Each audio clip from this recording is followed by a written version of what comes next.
kita belajar tentang connected atau terhubung. Relevan salah satu artinya adalah connected, ya. Connected di sini adalah terhubung. Terhubung di sini artinya begini, saudara. Ketika kita menjadi orang yang relevan, ketika kita belajar untuk menjadi relevan, artinya kita harus bisa terhubung dengan siapa saja. Rasul Paulus berkata, ketika aku bertemu dengan orang Yunani, aku menjadi seperti orang Yunani. Ketika aku bertemu dengan orang yang hidup di bawah hukum Taurat, ya, orang-orang yang jangan berzina, jangan membunuh dan sebagainya, ada hukum-hukum Taurat yang mereka jalankan. Rasul Paulus hidup seperti mereka juga yang hidup di bawah hukum Taurat. Ketika bertemu dengan orang yang lemah, Rasul Paulus memposisikan diri juga sebagai orang lemah.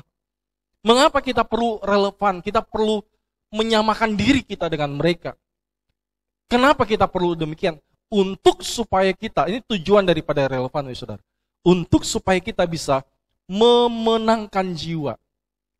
Jadi tujuan selama 1 bulan ini kita belajar untuk kita bisa menjadi relevan, tujuannya supaya kita bisa memenangkan jiwa. Gereja kalau tidak belajar untuk memenangkan jiwa, maka yang ada dalam gereja orangnya itu saja.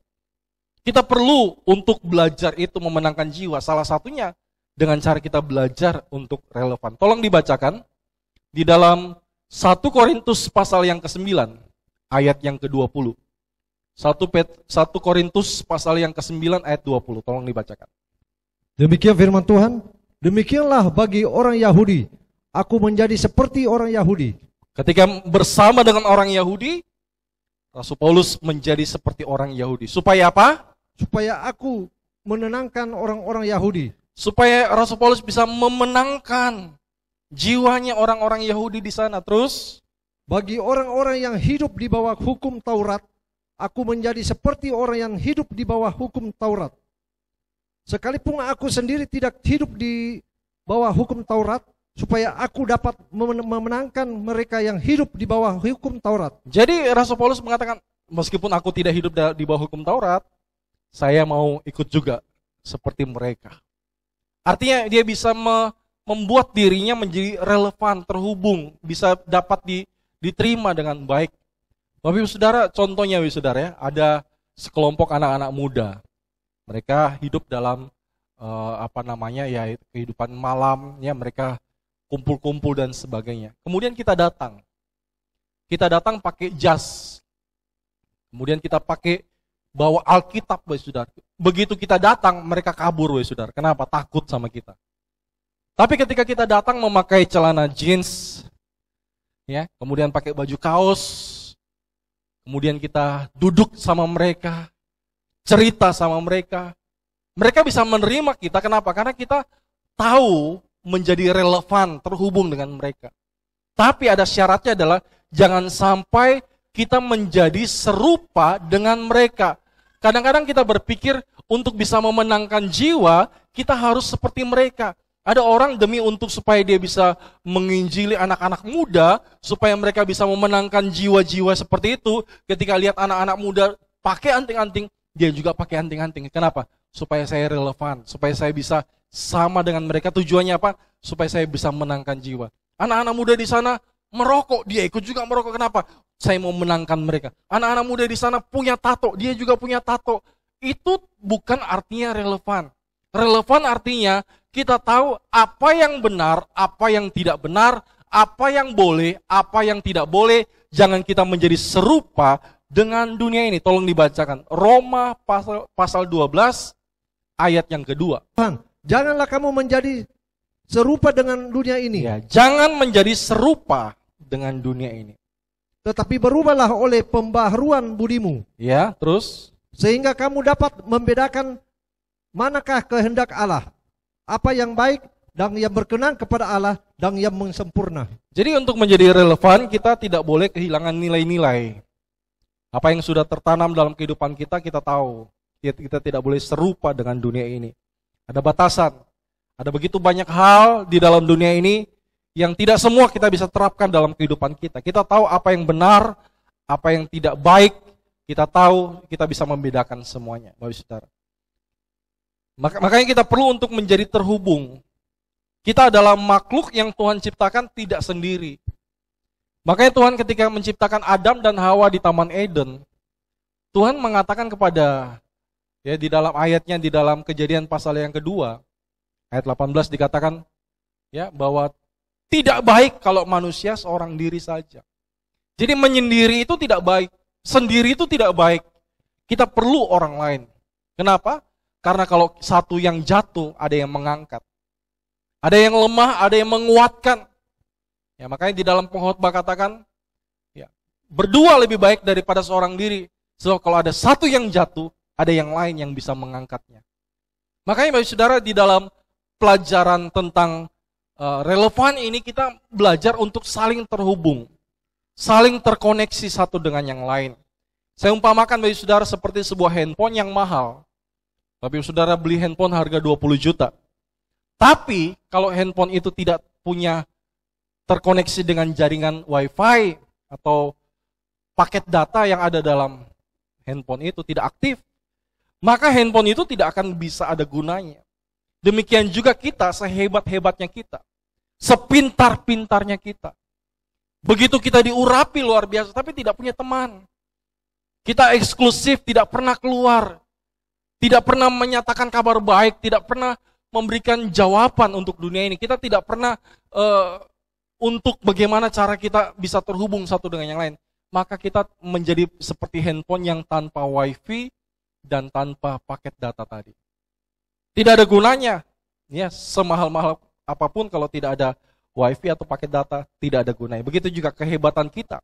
Sehebat-hebatnya kita kalau kita tidak tahu mengkoneksikan diri kita kepada Tuhan, mengkoneksikan diri kita kepada sesama, itu tidak ada gunanya. Mari kita belajar. Dengan apa saja kita harus terkoneksi, terhubung. Yang pertama, kita harus connected to God. Kita harus terhubung dengan Tuhan. Bahwa Tuhan itu tinggalnya di surga, sementara kita ada di bumi. Bagaimana kita yang di bumi bisa selalu terhubung dengan surga, itu ada di dalam cara kita terhubung itu adalah salah satunya adalah dengan cara kita beribadah. Bapak Ibu Saudara yang beribadah di rumah, ya saat ini, dan Bapak Ibu Saudara yang beribadah di gereja. Ketika kita sedang beribadah inilah kita sedang menghubungkan diri kita dengan Tuhan. Firman Tuhan katakan, carilah aku selama aku berkenan ditemui, berserulah kepadaku sebab aku ini dekat dengan engkau. Jadi Tuhan ini dekat dengan kita, makanya kita harus cari dia selama masih ada waktu ini, Bapak Saudara. Ketika kita beribadah, Bapak Saudara, kita harus sungguh-sungguh beribadah. Sebab ada orang beribadah, tubuhnya di gereja, tapi pikirannya, hatinya tidak di gereja, ya saudara. Makanya kita perlu untuk beribadah dengan benar. Bahkan Bapak Ibu Saudara yang sementara sedang beribadah juga, yang ada di rumah, ibadah atau tidak itu kelihatan dengan apa yang Bapak Ibu Saudara lakukan. Kadang-kadang kita sedikit hati-hati dengan ibadah online. Kenapa Bapak Ibu Saudara? Karena ada orang mengaku ibadah, tapi tidak ibadah. Memang kelihatannya lihat di handphone, itu namanya nonton ibadah, tapi tidak ikut ibadah. Apa bedanya nonton ibadah dan ikut ibadah? Nonton itu artinya ketika pujian dinyanyikan, dia tidak ikut menyanyi. Ketika firman Tuhan disampaikan, dia tidak mencatat, biarkan saja begitu. Ketika ada doa berkat disuruh, mari kita bangkit berdiri, dia tetap duduk. Doa berkat sudah amin, dia tidak buka tangannya, dia tidak tutup mata berdoa. Saya katakan dia cuma nonton ibadah dan dia tidak sedang beribadah. Tapi kalau dia sedang beribadah, ketika pemimpin pujian mengatakan, mari Bapak Saudara, kita bangkit berdiri, di rumah masing-masing bangkit berdiri. Itulah yang kami lakukan kalau kami ibadah bersama pada waktu masa pertama kali kita online, Bapak Saudara. Kita siapkan kursi, ada televisi di depan. Ya, ketika pemimpin pujian, mari kita bangkit berdiri, kita semua bangkit berdiri, Bapak Saudara. Doa berkat, kita semua bangkit berdiri dan kita buka tangan, sama-sama kita terima doa berkat. Kenapa? Karena kita sedang ibadah. Tapi kalau kita nonton ibadah, santai saja sambil makan, sambil baring bisa. Yang penting kan saya dengar firman, itu tidak ibadah. Makanya ibadah itu harus disertai dengan sikap hormat dan takut akan Tuhan. Itu baru ibadah, saudara. Yang kedua, bagaimana caranya kita bisa terkoneksi dengan Tuhan, yaitu melalui doa. Bapak Ibu Saudara bisa catat ini, Doa adalah alat komunikasi antara kita manusia dengan Tuhan. Ya, kalau kita komunikasi antar sesama lewat handphone, tapi kalau kita ingin komunikasi dengan Tuhan, itu komunikasinya lewat doa. Doa itu yang membuat kita bisa berhubungan dengan Tuhan melalui saluran khusus yang namanya doa. Kita bisa sampaikan isi hati kita kepada Tuhan, dan Tuhan juga bisa berbicara dan kita bisa mendengarkannya melalui doa. Salah satu doa yang diajarkan oleh Tuhan Yesus adalah doa Bapa kami. Doa Bapa kami isinya begini, datanglah kerajaanmu, jadilah kehendak-mu di bumi seperti di sorga. Artinya ada koneksi antara bumi dan sorga. Sorga dengan bumi. Dengan cara apa? Doa. Itu mengkomunikasikan atau menghubungkan antara bumi dan sorga. Mari kita tolong dibacakan Matius pasal yang ke-6. Matius 6 ayat 9 sampai 10. Matius pasal yang ke-6 ayat 9 sampai ayat yang ke-10. Demikian firman Tuhan. Karena itu berdoalah demikian. Bapa kami yang di sorga, dikuduskanlah namamu. Ke-10, datanglah kerajaanmu, jadilah kehendakmu di bumi seperti di surga. Jadilah kehendakmu di bumi seperti di surga. Jadi bumi dan surga ini ada koneksi. Ada terhubung dengan cara apa? Dengan cara doa tadi. Ketika sudah terhubung, ini seperti tangga Yakub. Satu kali Yakub sedang tidur, dan tiba-tiba dia bermimpi ada tangga yang naik sampai ke langit. Dan dari tangga itu turun malaikat, naik turun. Bapak Ibu Saudara, malaikat itu diciptakan yang pertama untuk melayani Tuhan, untuk menyembah Tuhan. Yang kedua, malaikat itu diciptakan untuk melayani, untuk membawa jawaban doa daripada Tuhan kepada manusia. Jadi malaikat ini naik turun. Ya, mari kita lihat sama-sama. Kejadian pasal yang ke-28, ayat yang ke-12. Kejadian 28 ayat 12, tolong dibacakan. Demikian firman Tuhan, maka bermimpilah ia. Yakub bermimpi terus. Di bumi ada didirikan sebuah tangga yang ujungnya sampai di langit. Jadi ujung daripada tangga itu sampai di langit. Langit di sini bicara tentang sorga. Terus. Dan tampaklah malaikat-malaikat Allah turun naik di tangga itu. Jadi malaikat Tuhan itu turun naik. Ketika kita berdoa, malaikat itu turun naik apa? Melayani manusia, melayani kita. Jadi Bapak Saudara, kalau kita tidak berdoa, maka tidak ada sesuatu yang bisa naik ke atas dan tidak ada sesuatu yang turun ke bawah. Dengan cara kita berdoa itulah akan terbentuk tangga yang menghubungkan antara manusia dengan Tuhan, yang akan membuat malaikat itu bisa turun naik di dalam kehidupan kita. Ya, untuk itu Bapak Saudara, kalau kita lihat sini, penting sekali untuk kita saling terhubung satu dengan yang lain. Saya berikan contoh lagi Bapak Saudara. Pohon anggur itu terdiri atas pokok, ranting, dan buah anggur. Ranting itu tidak bisa menghasilkan buah kalau dia tidak melekat pada pokoknya. Jadi Bapak Saudara, melekat pada pokoknya itu artinya ranting itu masuk di dalam pokok dan pokok itu masuk dalam ranting. Sehingga ada koneksi, ada terhubung antara ranting dengan pokok ini, sehingga pohon ini bisa bertumbuh. Pohon ini tetap bisa hidup. Bahkan pohon ini bisa berbuah yang lebat. Itu bicara tentang koneksi kita dengan Tuhan. Orang yang punya koneksi dengan Tuhan, kehidupannya akan senantiasa hidup. Kehidupannya akan senantiasa berbuah. Kehidupannya akan senantiasa hijau, segar. Mari kita lihat sama-sama. Yohanes pasal yang ke-15, ayat yang ke-4 sampai dengan ayat yang ke-5. Tolong dibacakan. Demikian firman Tuhan. Tinggallah di dalam aku. Tinggallah di dalam aku. Dan aku di dalam kamu. Yes. Sama seperti ranting tidak dapat berbuah dari dirinya sendiri. Jadi ranting itu tidak bisa berbuah dari dirinya sendiri. Dia butuh pokok. Pokok itu adalah Tuhan Yesus. Terus. Kalau ia tidak tinggal pada pokok anggur, demikian juga kamu tidak berbuah. Jikalau kamu tidak tinggal di dalam aku. Terus ayat yang ke-5. Akulah pokok anggur dan kamulah ranting-rantingnya. Jadi Tuhan adalah pokok anggur, kita ini ranting-rantingnya. Terus, barang siapa tinggal di dalam aku dan aku di dalam dia, ia berbuah banyak. Sebab di luar aku, kamu tidak dapat berbuat apa-apa. Bapak Ibu Saudara perhatikan kalimat ini, ayat ini. Di luar aku, kamu tidak bisa berbuat apa-apa. Di luar Tuhan, kita tidak bisa berbuat apa-apa. Sehebat apa kita, mungkin kita punya kemampuan bisnis sejak dari muda, sehebat-hebatnya apa kita, kalau kita tidak punya Tuhan, kita tidak bersama Tuhan, kita tidak mengandalkan Tuhan, semua yang kita kerjakan akan gagal, Bapak Saudara. Tetapi kalau kita mengandalkan Tuhan seperti ranting yang mengandalkan pokok, dia tidak akan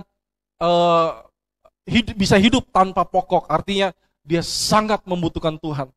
Maka kehidupannya akan senantiasa berbuah. Dan orang-orang yang mengandalkan Tuhan seperti ini, ada hasil yang akan dia peroleh, yaitu di ayat yang ke-7. Tolong dibacakan ayat yang ke-7.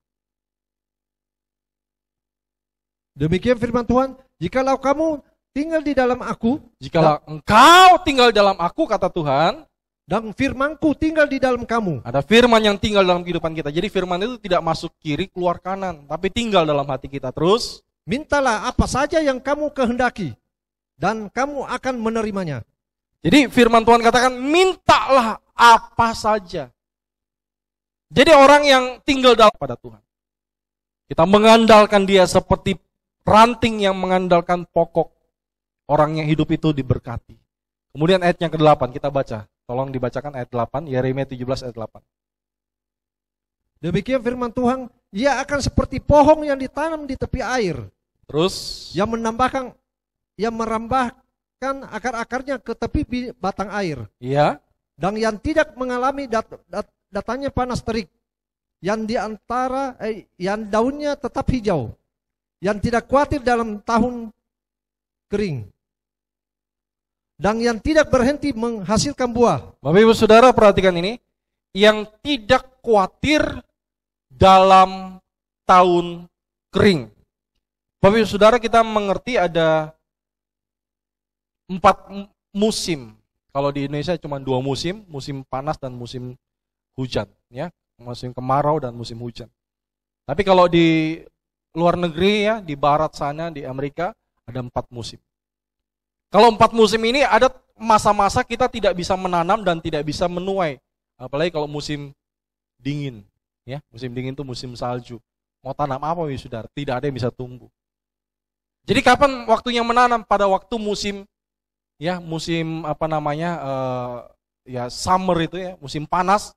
Disitulah saat mereka menanam. Setelah itu mereka menuai, kemudian berbuah. Setelah itu nanti masuk musim dingin lagi, tidak bikin apa-apa lagi. Itu tidak bisa menanam. Jadi ada musim-musim di mana dia tidak bisa menikmati lagi. Tapi, ada kata tapi, orang yang mengandalkan Tuhan, yang menaruh harapannya pada Tuhan, tidak ada musim kering buat kehidupannya.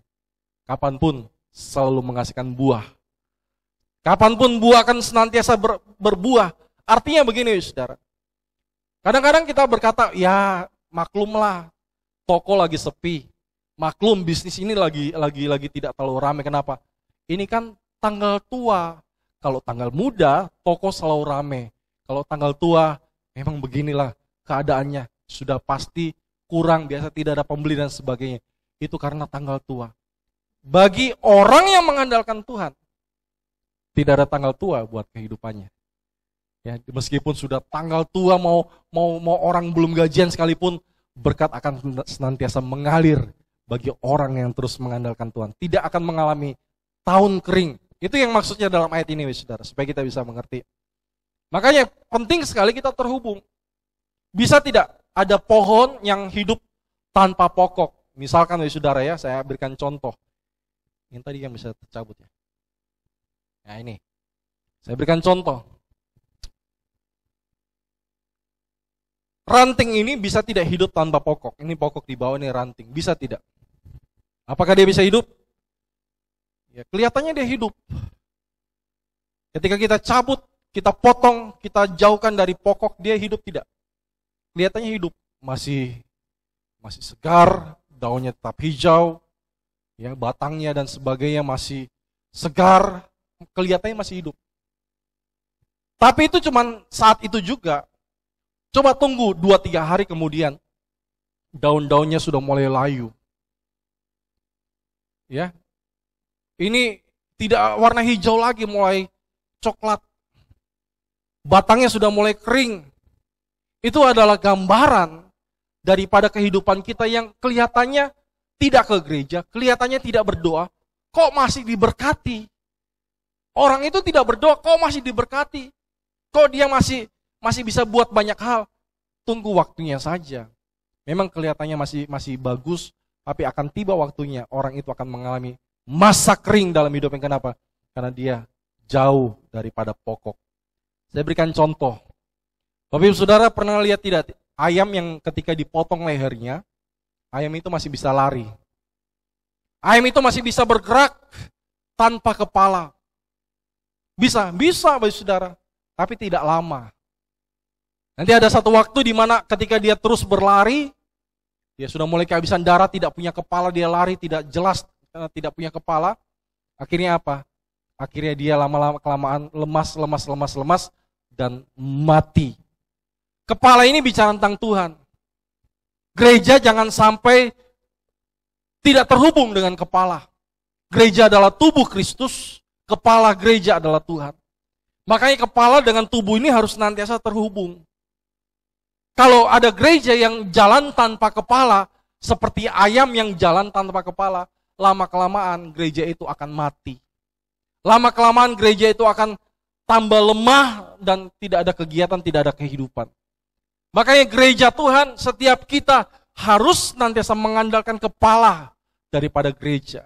Yaitu Tuhan sebagai kepala daripada gereja. Tuhan adalah kepala daripada kehidupan kita.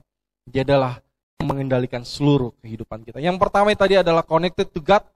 Yang kedua adalah connected to others. Bagaimana kehidupan kita bisa terhubung dengan sesama. Bapak Ibu Saudara, kalau di zaman dulu untuk kita bisa terhubung satu dengan yang lain, itu pakai surat. Ya, biasanya dikirim lewat pos, kemudian nanti 2 minggu, 3 minggu, 1 bulan baru datang. Kemudian ketika kita baca, ya kadang-kadang ada orang yang sampai menangis, begitu rindunya untuk dengar berita dari orang tua atau dari anak.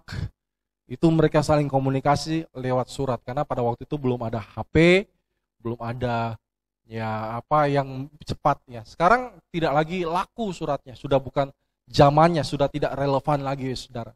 Sekarang adalah zaman WhatsApp. Kita bisa berkomunikasi dengan siapapun di seluruh dunia ini. Dalam detik yang sama, kita ketik di sana sudah sampai. Bahkan kita bisa melihat wajah daripada orang itu lewat video call. Mari kita terhubung satu dengan yang lain. Ya, supaya apa? Supaya kita bisa saling peduli di tengah-tengah masa COVID ini. Bagaimana mereka? Apakah mereka baik-baik saja, Bapak Saudara? Terutama di masa pandemi ini kita lihat, iya bagaimana ya kabar keluarga saya di kota itu ya? Coba saya telepon dulu. Ya, halo, bagaimana kabar sana? Iya, kami baik-baik di sini. Puji Tuhan, saling terhubung satu dengan yang lain. Kenapa? Karena kita diciptakan untuk saling peduli satu dengan yang lain. Kalau kita peduli sama orang lain, nanti orang peduli juga dengan kita, Bapak Saudara. Makanya di dalam Kisah Para Rasul, pasal yang ke-15, satu kali Rasul Paulus, dia menulis surat kepada satu jemaat, dan ketika surat itu dibaca, hati jemaat-jemaat di sana penuh dengan sukacita. Mari kita lihat. Kisah Para Rasul, pasal 15, ayat 31 sampai 32. Tolong dibaca. Demikian firman Tuhan. Setelah membaca surat itu, jemaat bersukacita karena lainnya yang menghiburkan. Isinya yang menghiburkan. 32, Yudas dan Silas yang adalah juga nabi, lama menasihati saudara-saudara itu dan menguatkan hati mereka. Jadi Bapak Saudara, isi surat itu menghiburkan. Kalau zaman dulu isi surat, kalau zaman sekarang isi WhatsApp. Isi berita apa yang kita sampaikan. Apakah berita-berita kita ini menghibur, menguatkan, ya, atau membuat orang jadi lemah? Apakah isinya penuh dengan hoax, berita-berita bohong? Apakah isinya penuh dengan berita-berita fitnah, gosip, dan sebagainya? Itu tergantung kita. Jangan sampai isi berita atau isi status kita tidak menguatkan satu dengan yang lain. Saya dulu Bapak Saudara ketika beberapa waktu kan dulu masih zaman Facebook ya pertama-tama ya. Oh, kalau ada sesuatu selalu tulis. Bagaimana perasaan ditulis di Facebook. ini ditulis di Facebook. Ya, satu kali waktu lagi santai saya baca status saya yang sudah beberapa tahun yang lalu. Saya jadi malu Bapak Saudara dengan status-status itu. Karena isinya penuh dengan mengeluh, isinya penuh dengan hal-hal yang negatif, orang tidak dikuatkan.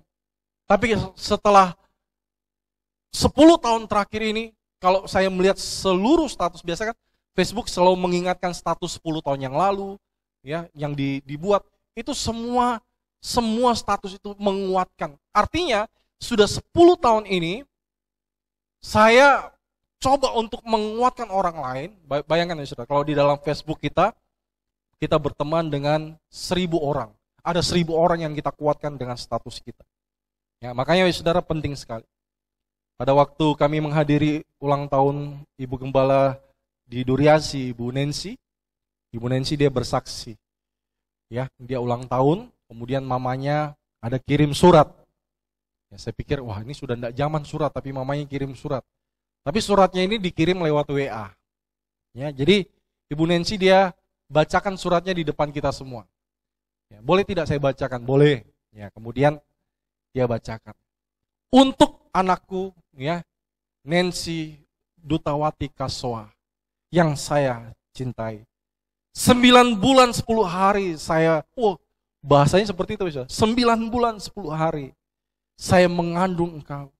Lahirlah seorang wanita, pokoknya panjang ya saudara. Ibu Nancy dia baca itu dia menangis.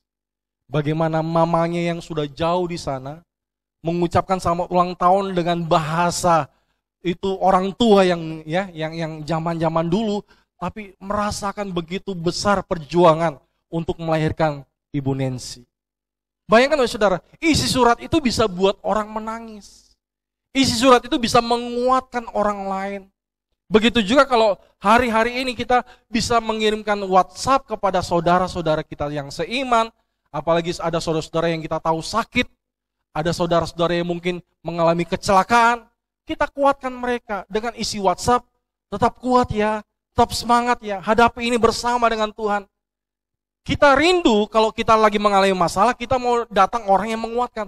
Tapi sekarang kita melihat di sekeliling kita, ada orang yang sakit, ada orang yang membutuhkan kekuatan. Kenapa kita tidak meluangkan waktu untuk menguatkan mereka? Ya, makanya saya kadang-kadang dorong anak-anak muda yang khususnya saya sedang mentor mereka. Saya katakan, ayo, coba WA, si A, kuatkan dia. Oke, siap. Mereka semua langsung WA, kasih kekuatan kepada si A.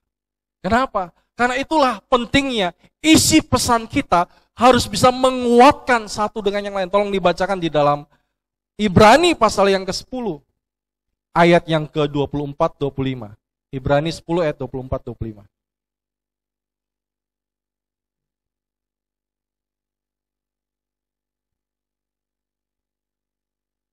Demikian firman Tuhan.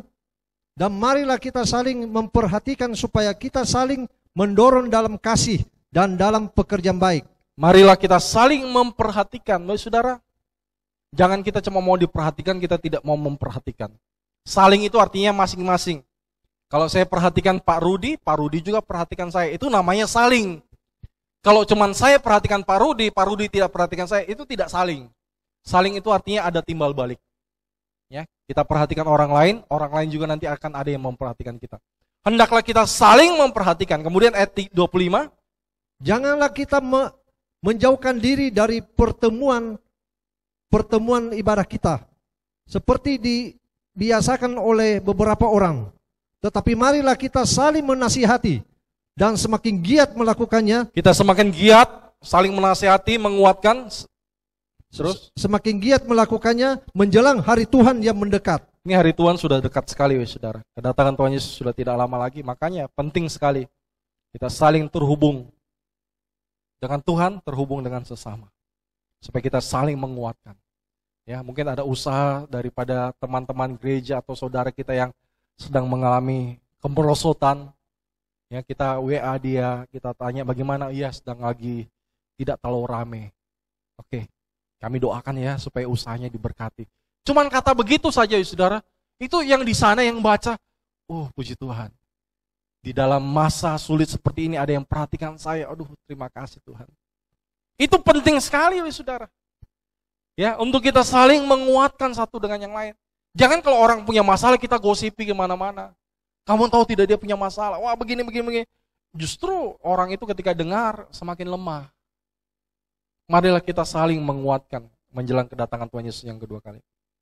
Makanya di dalam gereja ini, saya tidak bisa perhatikan bagi saudara secara keseluruhan, pribadi dan pribadi. Makanya saya selalu mendorong bagi saudara untuk terlibat di dalam klik. Klik adalah kelompok kecil yang bisa saling memperhatikan dalam kelompok-kelompok yang jumlahnya 10 sampai 20 orang bisa sakit. Kalau ada yang satu yang sakit, bisa ada yang bisa mendoakan anggota kliknya dan sebagainya. Jadi, mari tergabung dalam klik. Justru nanti dalam klik inilah kita menemukan sahabat-sahabat baru. Bahkan sahabat-sahabat dalam klik ini nanti, kita akan merasakan persahabatan kita ini jauh melebihi daripada hubungan saudara dengan yang lain. Mungkin kita di kota ini tidak punya saudara, saudara. Punya family. Ya, saya kalau di kota Kendari tidak ada family. Tapi saya punya banyak saudara, Bapak Ibu Saudara. Ya, saudara saya. Saya tidak sendirian, saya tidak merasa kesepian. Kenapa? Saya punya banyak saudara, bahkan jauh melebihi daripada saudara kandung. Itu makanya firman Tuhan katakan dalam Amsal pasal 18 ayat 24. Makanya kita penting sekali untuk kita bisa menemukan sahabat-sahabat dalam Tuhan. Amsal 18 ayat 24, tolong dibacakan. Demikian firman Tuhan, ada teman yang mendatangkan kecelakaan, tetapi ada juga sahabat yang lebih karib daripada seorang saudara. Jadi ada sahabat yang lebih karib daripada saudara. Kita sama saudara saya tidak sampai seakrab itu, tapi sama teman gereja akrab sekali. Ya, hai saudaraku, wah sahabatku, ya pokoknya akrab sekali. Kalau sama saudaranya tidak seakrab itu. Makanya firman Tuhan katakan, ada sahabat yang jauh lebih karib daripada saudara kandung. Kita harus temukan itu. Supaya apa? Supaya dalam komunitas seperti inilah kita saling jaga, saling menguatkan satu dengan lain. Apalagi kalau satu orang terkena masalah, musibah, penyakit, marilah kita saling menguatkan satu dengan yang lain. Bukan kita jauhi, justru kita harus saling menguatkan satu dengan yang lain. Yang ketiga, yang pertama tadi kita harus connected to God, yang kedua kita connected to others, dan yang ketiga kita connected to the world, kepada dunia ini. Artinya Tuhan memberikan kepada kita identitas. Apa identitas kita? Kita adalah garam dan terang dunia. Apa artinya garam dan terang dunia? Artinya kita ini tidak eksklusif. Jangan gereja itu menjadi tempat atau klub atau kelompok eksklusif di mana ketika mereka sudah kumpul, apalagi mereka katakan kami ini kumpulan orang-orang kudus, yang di luar itu tidak kudus, najis, penuh dengan dosa. Saya tidak mau dekat-dekat dengan dunia. Kenapa? Karena mereka kotor, kami sudah kudus. Jadi gereja kemudian tidak mau keluar, tidak mau menyampaikan kabar baik, tidak mau melakukan sesuatu. Kenapa? Tidak mau menginjil dan sebagainya. Kenapa? Karena merasa sudah kudus, merasa sudah enak. Ya, apalagi tempat ibadah dan sebagainya, semuanya baik, semuanya tersedia dan sebagainya. Sampai-sampai kita lupa untuk keluar. Makanya saya berani mengatakan ini, saudara. Gereja yang sudah tidak punya penginjilan di dalamnya adalah gereja yang mati. Gereja yang sudah tidak pernah mau peduli terhadap dunia yang luar sana adalah gereja yang mati. Dia seperti garam, tapi dalam plastik tidak ada gunanya. Dia harus dikeluarkan dari plastik. Apa itu plastik? Yang membungkus garam itu apa namanya? Ya, apa yang membungkus sehingga garam itu tidak keluar? Plastik itu apa namanya? Plastik itu saya namakan dengan zona nyaman. Banyak orang sudah terlalu nyaman sampai dia tidak mau menginjil, tidak mau susah.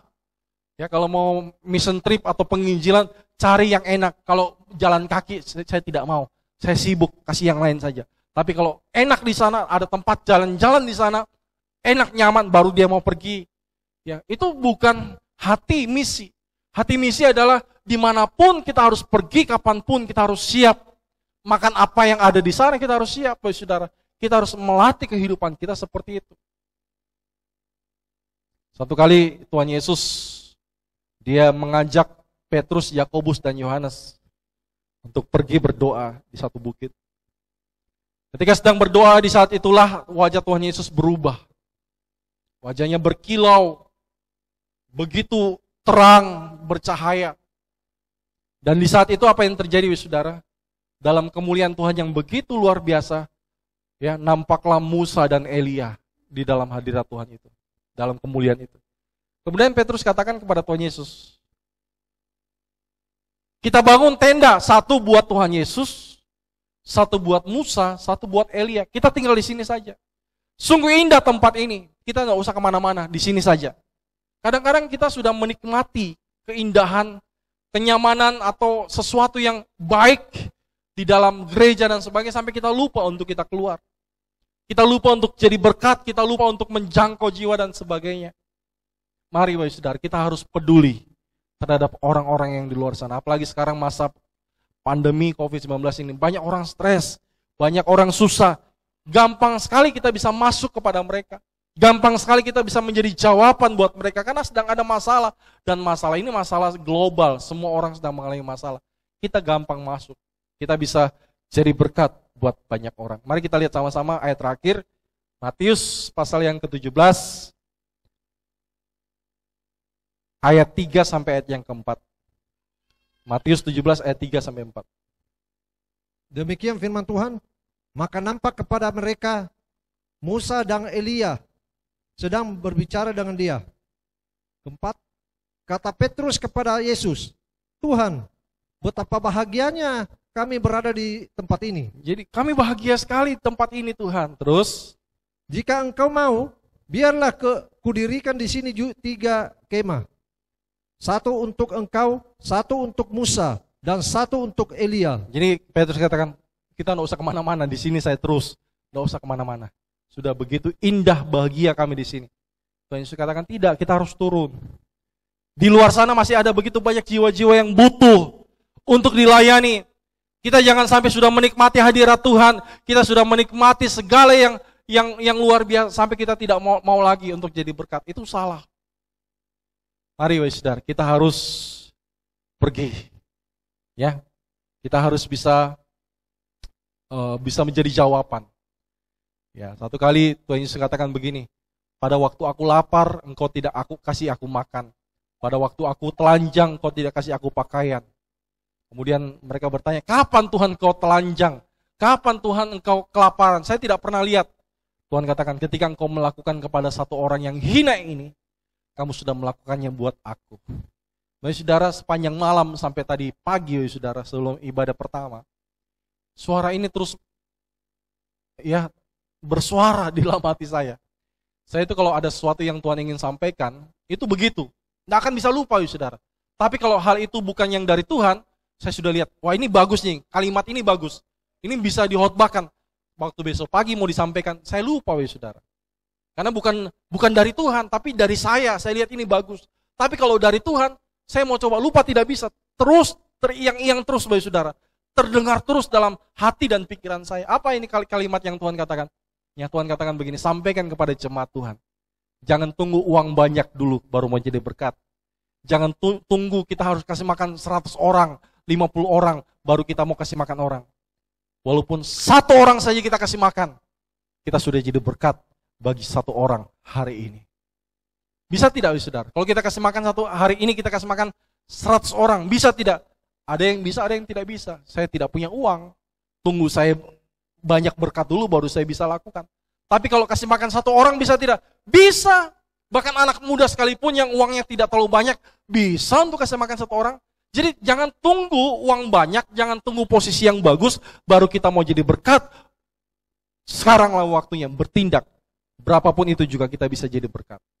Ya, ada 1 orang dia melakukan satu kegiatan yang bagi saya luar biasa. Makanan tapi buat siapa dia bingung. Tiba-tiba Tuhan kasih dia hikmat begini. Ya, waktu dia mau makan, dia pesan pakai Grab.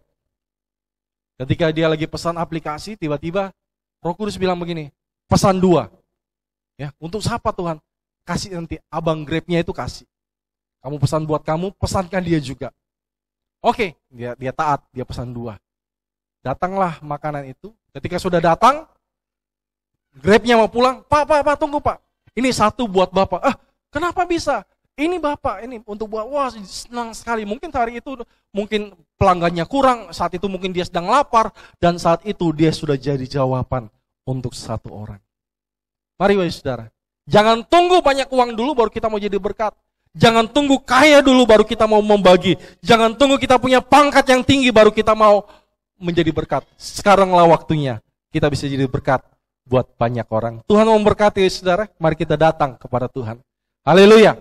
Kita siapkan hati kita. Kita minta hatinya Tuhan untuk bisa ada dalam kehidupan kita. Supaya Tuhan menjamah setiap kita. Kita pulang dari tempat ini. Kita bisa merasakan apa yang Tuhan mau di dalam setiap kehidupan kita.